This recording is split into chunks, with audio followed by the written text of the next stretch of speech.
Welcome everyone, my name is Camilla and today I will be presenting my May wrap-up. Let's just get down to business. The first couple books that I officially read and finished in May were the last 3 books in the Artemis Fowl series. This is the 6th book. It is the Time Paradox. The 7th book is the Atlantis Complex. The 8th and last book is The Last Guardian. I started reading this series a few months ago. I really wanted to listen to an audiobook. Artemis Fowl, I'd say, is a middle grade sci-fi fantasy. It is about this genius boy. He discovers that there are fairies living underneath our world and he captures one and basically they have to save the world!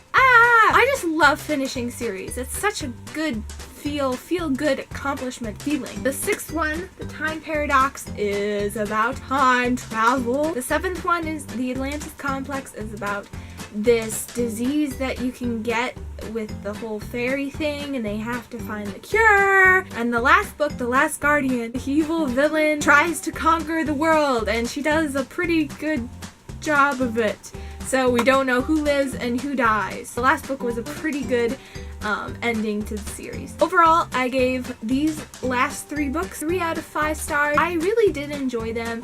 It was a good, funny read, entertaining. It just didn't blow me out of the water, but I would still recommend it. The next book I read in May was Graceling by Kristen Kishore. Why didn't I read this sooner? Graceling is the first book in a series. It is a high fantasy. It takes place in a world where certain people have these gifts or graces. It could be really good at swimming or really good at cooking or really good at killing people. The main character in the story, her name is Katza. She has the grace of fighting. I really enjoyed the characters. I actually also listened to Graceling on audiobook. I listened to an all-cast production, which I had heard great things about, and it was flabbergasting. I loved it.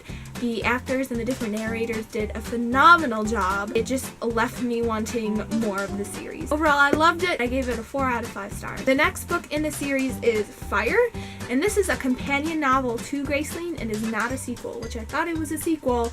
So I started reading this, and I was like, oh, where's Katza? Where's Poe? Where are the main characters? I want to know what happens next. This takes place in a whole nother part of the world. They don't know about the Gracelings. There are no Gracelings in this book, but there are people called monsters. It could be animals or people where they kind of have some mind control, kind of have this mind mesmerizing thing going on. Some of them are bad, some of them are good. The main character in this book, her name is Fire, and it's because she has cool, fiery, pink and orange and red hair. She is one of the last human monsters. I really enjoyed it. I don't know if I enjoyed it as much as Graceling. About halfway through this book, I was like, oh yes, this is great. I want to keep going, and it was a really good ending. I gave Fire 4 out of 5 stars. 539 pages. Bitter Blue is the last book in the Graceling series. It is a sequel to Graceling and the companion novel to Fire. This takes place 8 years after Graceling. We follow the main character, Bitter Blue, who we were introduced to in Graceling.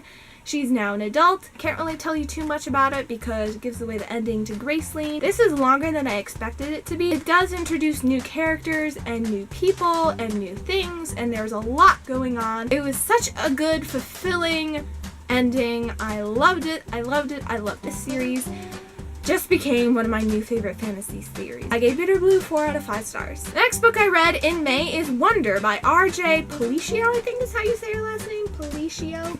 Sorry if I said it wrong. I didn't really know what this book was about at all until I picked it up from the library and read the little blurb inside, and I was like, oh, okay. It's about this boy who was born with a deformity in his face and a couple other diseases. He's been homeschooled all his life, and finally he goes to public school, it's a private school, but he finally goes to school with other people.